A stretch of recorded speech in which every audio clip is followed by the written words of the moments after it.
The coffee shop buzzed with the usual morning hum.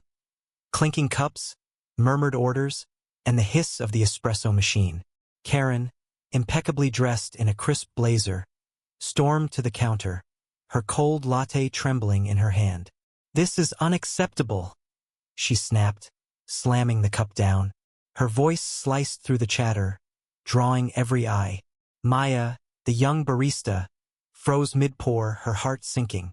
She'd served Karen 10 minutes ago, and the complaint wasn't new. Karen was a regular, always finding fault. But today, her eyes burned with something fiercer. "It's cold. I demand a refund and your manager." Karen's voice rose, sharp and commanding. Maya, barely 20, stammered an apology, offering a fresh drink. "No, you people always mess this up." Karen spat, her words dripping with venom. The phrase "you people" hung heavy, and Maya's hands shook as she sensed the racial undertone. Customers shifted uncomfortably, but no one spoke except Jamal, a teacher grabbing his morning coffee. "Ma'am, that's uncalled for," Jamal said, stepping forward, his voice calm but firm. His phone was out, recording.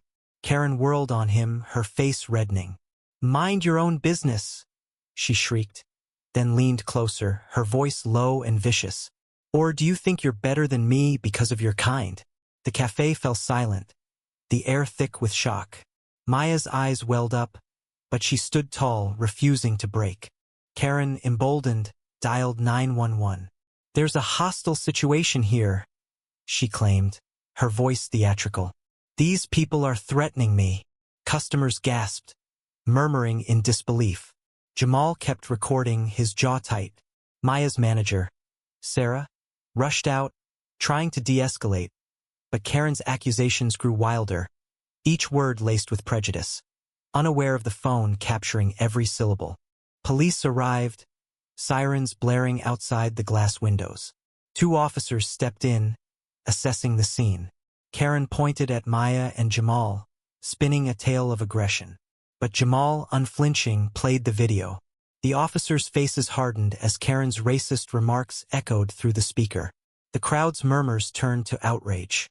"That's not what happened," Karen protested, but the evidence was undeniable. The officers issued her a warning for false reporting, advising her to leave. Karen stormed out, humiliated but defiant. She thought it was over until a week later, when Maya and Jamal filed a lawsuit. The video, now viral on social media, had sparked a firestorm. Karen's employer fired her. Her name became synonymous with entitlement. The lawsuit claimed emotional distress and defamation, seeking damages for the public humiliation Maya endured. Karen, once so sure of her power, faced a courtroom where her words were her undoing. At the trial, Maya spoke of the pain of being reduced to "you people," her dreams of college nearly crushed by the incident. Jamal testified about the weight of standing up, knowing the risks. Karen, stripped of her bravado, offered a hollow apology, but the jury saw through it. They awarded damages to Maya and Jamal, a small victory in a world still grappling with prejudice. The cafe returned to its rhythm, but the story lingered. Maya used the settlement to fund her education, while Jamal became an advocate for workplace fairness. Karen faded into obscurity, her life unraveling under the weight of her own words. The bitter truth was clear. Actions have consequences, and ignorance carries a heavy price. What do you think? Where does justice lie in this clash of entitlement and accountability? How do we heal communities fractured by such conflicts?